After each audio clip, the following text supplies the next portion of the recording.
Perdón, buenas.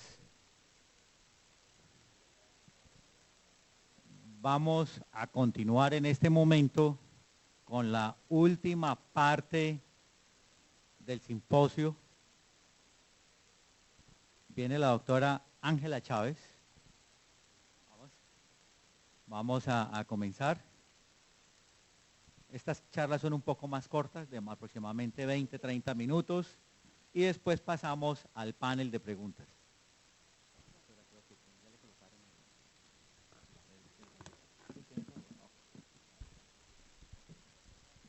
No, valor.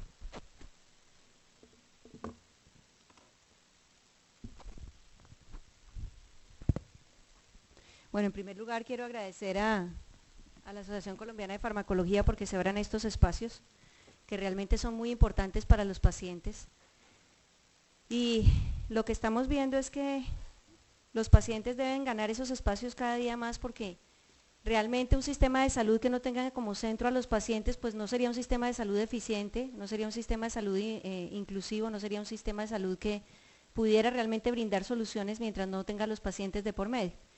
Lo que vamos a hablar hoy es el uso de medicamentos biotecnológicos desde la perspectiva del paciente, pero lo que yo quiero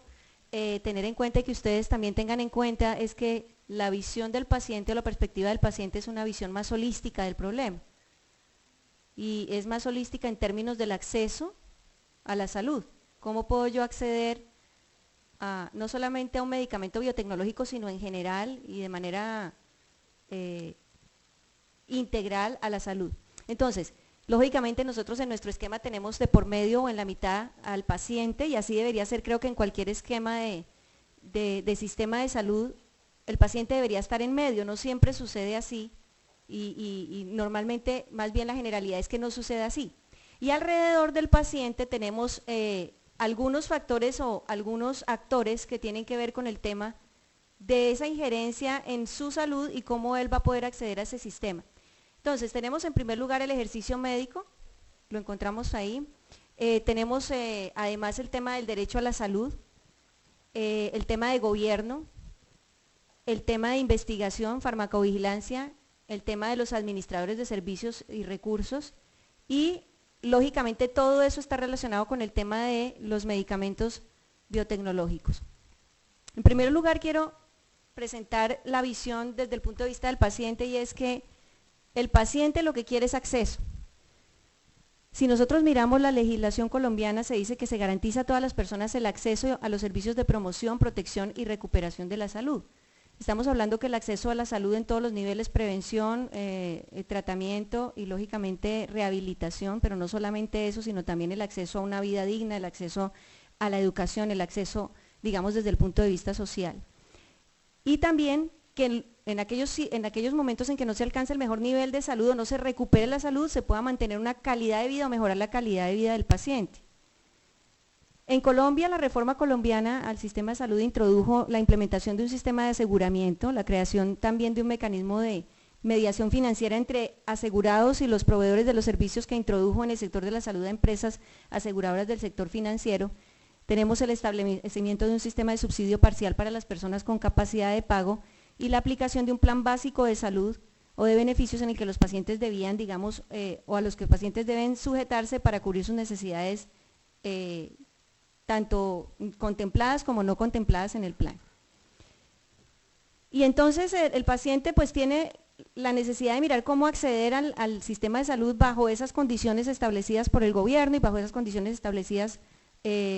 por algunos otros entes que posiblemente fueron ajenos en ese momento a los pacientes y en el cual los pacientes tienen que jugar un papel importante que nos parece a nosotros que es vital. Se fundamenta más adelante moralmente el derecho a la salud en conexidad con el derecho a la vida y entonces ya entra el mecanismo de tutela a defender aquello, ya digamos los jueces pueden vulnerar un poco la estructura de ese sistema que en algunos momentos no permite la accesibilidad y los pacientes encuentran a través del mecanismo de tutela la posibilidad de acceder a aquellas cosas que ellos normalmente no podrían acceder en el plan obligatorio de beneficios. Y tengo que mencionar lógicamente la sentencia T760 en cuanto a que se hizo un ejercicio tremendo en sintetizar una jurisprudencia, en observar cómo estaba funcionando ese sistema de salud y encontrar que habían unas fallas dentro de ese sistema. y que esas fallas estructurales del sistema debían ser corregidas en aras de que el paciente pudiera tener acceso, y se declaró en esa sentencia a la salud como un derecho fundamental. Quiere decir, no solamente en conexidad con la vida, sino que era un derecho fundamental al que todos los colombianos podían acceder. Entonces quiere decir que el acceso a servicios de salud oportunos y de calidad está garantizado, obviamente a través de la legislación. Pero también se sujetó los intereses de algunos otros actores a los derechos personalísimos del individuo. Quiere decir, ningún otro derecho podría estar por encima del derecho personalísimo de acceder a la vida, y si en algún momento estaban enfrentados los conflictos o había un conflicto de interés entre un derecho vital y un derecho administrativo o un derecho de otra índole, prevalecerían los derechos de los pacientes, lógicamente el derecho a la vida, a la salud y los derechos fundamentales. Y pues hay que permitir la consecución de un principio fundamental a la salud pública, hablando ya directamente de los medicamentos, la provisión de medicamentos esenciales según la necesidad y no según la capacidad de pagar. No importa cuánto cueste el medicamento, no importa si el medicamento es huérfano o es un medicamento común, no importa si es biotecnológico o es un medicamento de otra índole, el acceso debe estar garantizado para todos. Sin embargo, quiero que entiendan que también los pacientes estamos conscientes de que es necesario brindar salud en términos de universalidad, calidad y oportunidad con recursos finitos. La posición de los pacientes no es, bueno, miremos a ver cómo podemos acceder a todo, aunque podría ser, pero creo que en esa regulación estamos entrando también los pacientes en tener una visión de que sabemos que estamos con recursos finitos. Entonces, desde el punto de vista digamos, del acceso a la salud, ese es el primer punto. Los pacientes quieren acceso a servicios de salud en calidad, oportunidad y universalidad, y quieren accesos a medicamentos que lógicamente garanticen la seguridad y la eficacia y la calidad, lógicamente. ¿Qué queremos nosotros digamos, desde el punto de vista, hablando ahora del ejercicio médico? Lógicamente existe ya una regulación, existe una legislación también, una normatividad para regir, pero está sujeta no solamente a consideraciones técnicas o a consideraciones legislativas, sino también a consideraciones éticas, morales y de relación médico-paciente. Estamos hablando que lógicamente los pacientes estamos esperando que haya una calidad de tiempo necesario para hacer evaluación adecuada de la salud. Alguna vez, y hablando específicamente de las enfermedades raras, el director de alguna entidad dedicada al tema de las enfermedades raras decía, cuál había sido, digamos, la razón de su éxito, era 95% escuchar a los pacientes. El resto ya era el tema del tratamiento y el tema del acceso. Y básicamente muchas veces los pacientes no son escuchados, ni tampoco se les indican los exámenes complementarios necesarios, ni tampoco se le analiza clínicamente de manera que el paciente pueda obtener la mejor salud posible. Lógicamente el médico está obligado a usar métodos y medicamentos a su disposición para dar el mejor tratamiento posible al paciente. Esta parte es importantísima, el derecho a la información, y más cuando se trata de medicamentos. Estamos diciendo que la información que el médico dé, de esa información depende también la autonomía del paciente para tomar decisiones. Si existe una información parcializada, una información incorrecta, una información incompleta, el paciente no podrá tomar las decisiones con respecto a su salud y con respecto al tratamiento que necesita. Por eso para él es importante el conocimiento de las alternativas de tratamiento, de todas las alternativas de tratamiento posibles para mejorar su salud. Y en eso los médicos lógicamente deben proporcionar esa información para que los pacientes puedan evitar también complicaciones y puedan tener, digamos, el acceso que necesitan. Y pues tenemos ya los últimos conceptos en la ley 1438, el poner al servicio del paciente los medios de que dispone y observar especial cuidado y diligencia con miras a obtener el fin, sin que el médico lógicamente deba garantizar el fin, pero sí lógicamente que él pueda poner todo lo que esté a su alcance para que el paciente pueda encontrar lo que se necesita. Todo lo demás, lógicamente, como alguna vez lo escuchamos en una conferencia en Bogotá también del tema de medicamentos,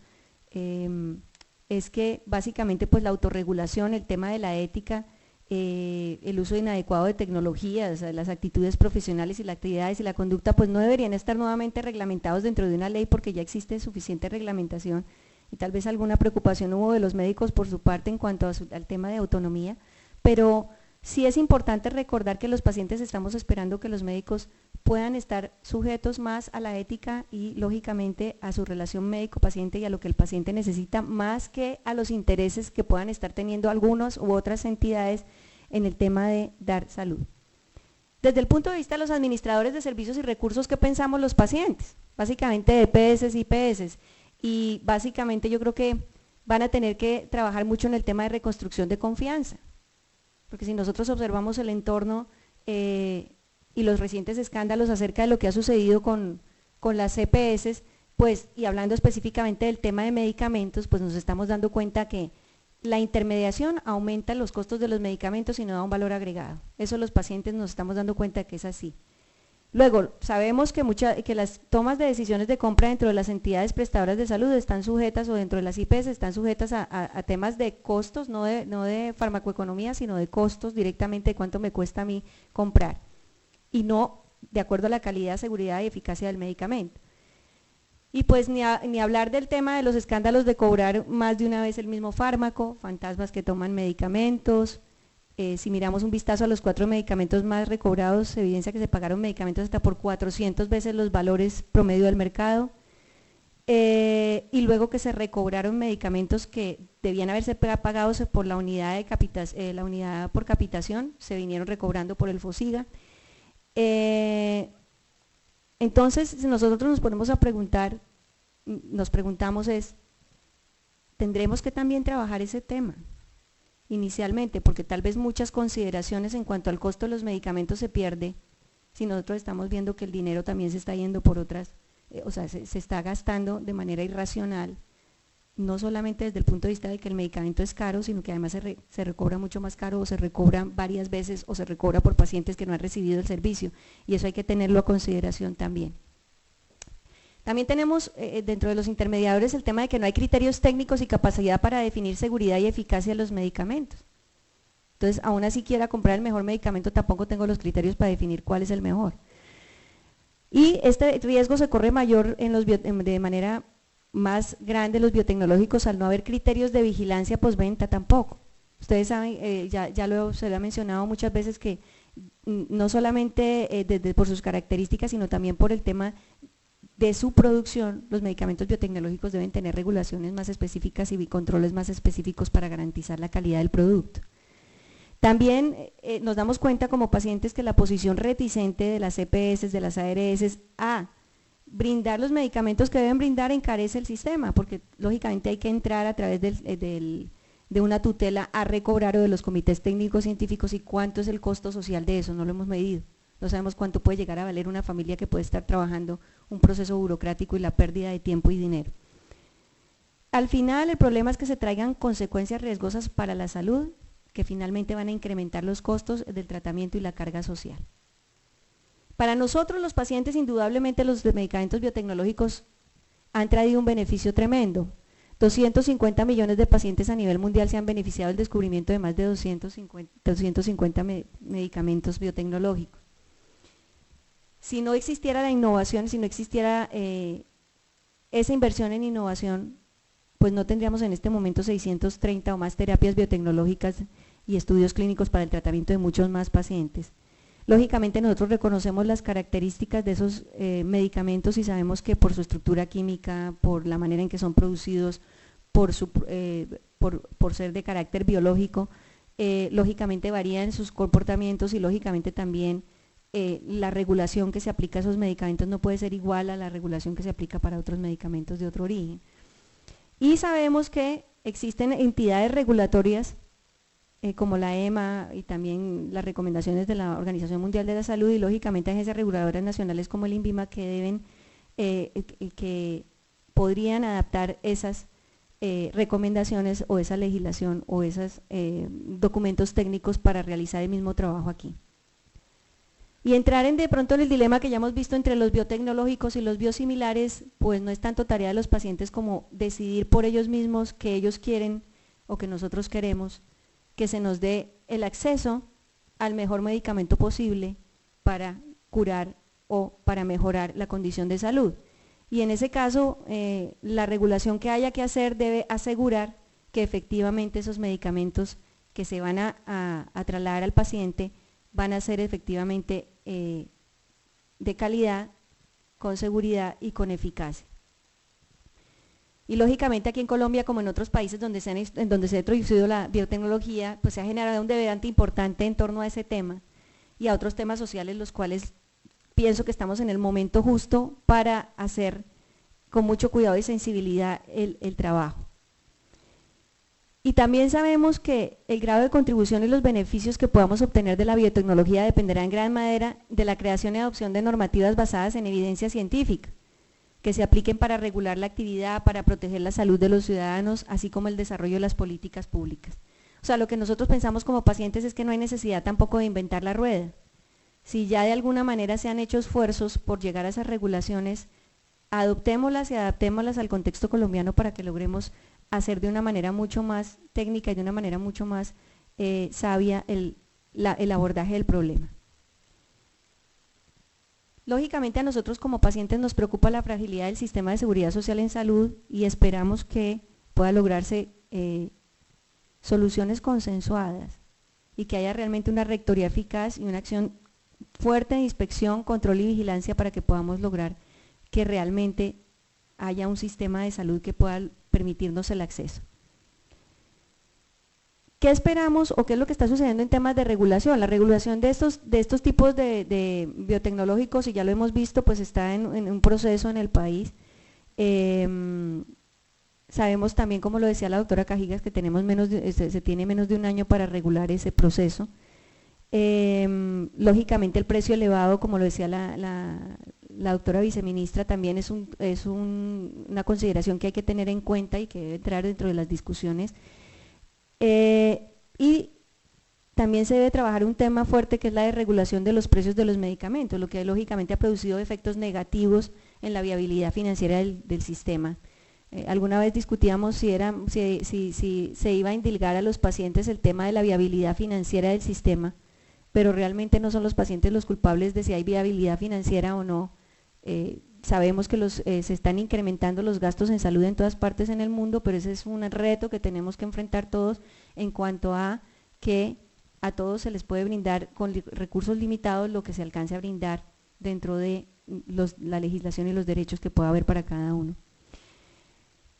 Un balance de la Federación Médica Colombiana muestra un panorama difícil en el cumplimiento de las metas de la política farmacéutica, entonces hay que trabajar en la actualización de los listados básicos de medicamentos, el impacto de la intermediación en los precios, la promoción de la competencia, manejar unos muy buenos sistemas de información, el financiamiento de los medicamentos de alto costo, la pertinencia de los recobros al FOSIGA, los mecanismos de vigilancia y control social en las prestaciones farmacéuticas también son importantes. Y a nosotros como pacientes pues también nos ponemos a preguntarnos que independientemente de cuál sea la regulación o la reglamentación, se asegure la calidad, la eficacia y la seguridad de estos fármacos, sean biosimilares o biotecnológicos que entren en el campo colombiano. Sabemos que las reglamentaciones son muy recientes y que muchos países tienen diferentes también reglamentaciones y abordajes del problema, pero la cuestión es que sea muy importante que los estándares de calidad, seguridad y eficacia se cumplen. Pues ya se ha hablado lógicamente del papel del INVIMA en cuanto a la garantía de la calidad de los insumos dispositivos médicos. Eso para nosotros es muy importante en cuanto a participación de la sociedad civil, de los pacientes. Particularmente hemos participado de algunas mesas de trabajo, nos encantaría poder trabajar directamente también como pacientes de enfermedades raras el tema con el INVIMA y algunos otros entes, porque realmente creo que desde el punto de vista de la regulación y desde el punto de vista de las mesas concertadas se puede lograr muy buenas cosas.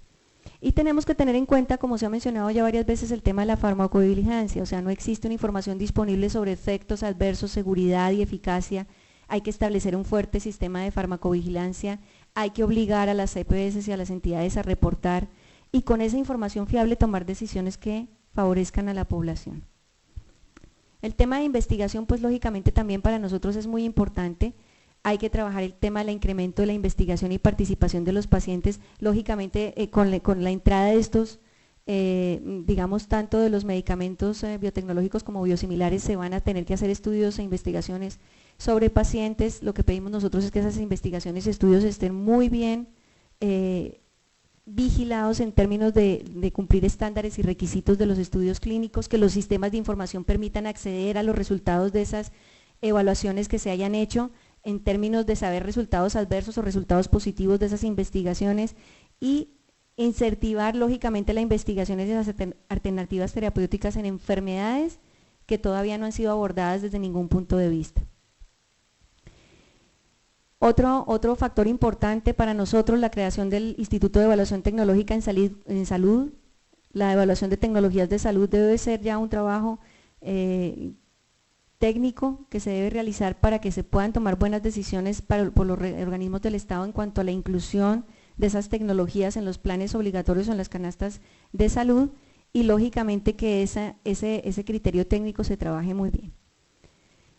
¿Qué estamos esperando entonces nosotros? Básicamente del Estado esperamos asegurar el acceso a la salud, se eliminen las trabas, que se trabaje el tema de garantizar medicamentos puestos en el mercado con calidad, seguridad y eficacia, que se haga una pronta reglamentación,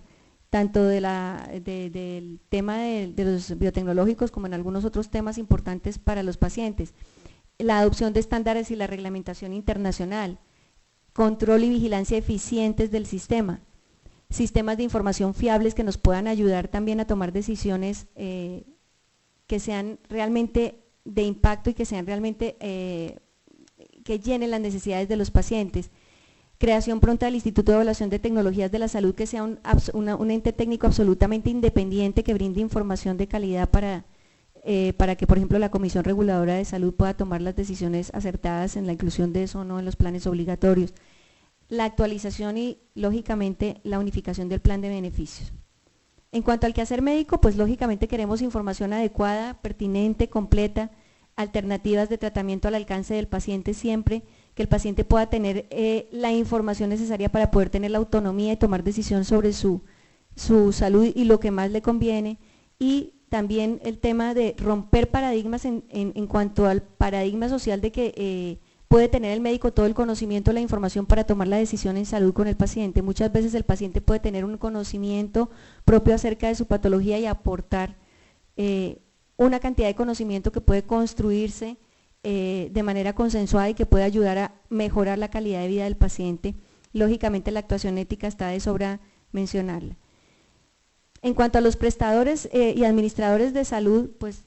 tal vez el tema será construir confianza. Existen muchas posiciones extremas en cuanto a que no debería acabarse el tema de la intermediación en salud. Otros dicen trabajemos dentro de este sistema como está un buen sistema de administración, de control y vigilancia de los recursos y de la prestación de los servicios. Lo importante es que el sistema lógicamente preste servicios de salud en términos de calidad, oportunidad y universalidad. Rápidamente entro en lo que significa la biotecnología para los pacientes de enfermedades raras. Y resulta que para nosotros los pacientes con enfermedades raras sí resulta que la biotecnología presenta muchos, inclusive tremendos beneficios, teniendo en consideración que las enfermedades raras son enfermedades de origen genético y que generalmente producen déficit funcional de una o varias proteínas, y en ese caso los medicamentos biotecnológicos o biosimilares serían aquellos que pueden suplir aquella necesidad y que están supliendo en este momento aquella necesidad que los pacientes de enfermedades raras tenemos. Muy pocos medicamentos convencionales cubren esa necesidad. Y lógicamente para nosotros es importante el tema de la regulación, el tema del acceso, el tema de la regulación de precios, el tema de que se pueda hacer brindar, de que los médicos puedan tener suficiente criterio para poder formular estos medicamentos, y también lógicamente el suficiente información científica y técnica para poder recomendarlos. Y también pensamos en cómo los pacientes o cómo estamos trabajando los pacientes para aportar. Y nos hemos dado cuenta que en el tema de las enfermedades raras y los medicamentos biotecnológicos, los mecanismos de asociación de los pacientes han resultado ser realmente un impulsor tremendo de la investigación y de la creación de estos medicamentos. Normalmente son las asociaciones las que logran que se ejerza presión entre las autoridades de salud, los médicos, los científicos e investigadores, los medios de comunicación y la sociedad en general. Si nosotros miramos en los países europeos,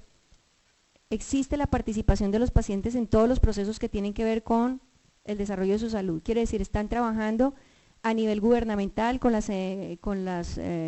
comisiones reguladoras, trabajan a nivel gubernamental con las entidades del Ministerio de Protección Social, los Ministerios de Salud, trabajan también inclusive con las instituciones técnicas de evaluación de tecnologías de salud,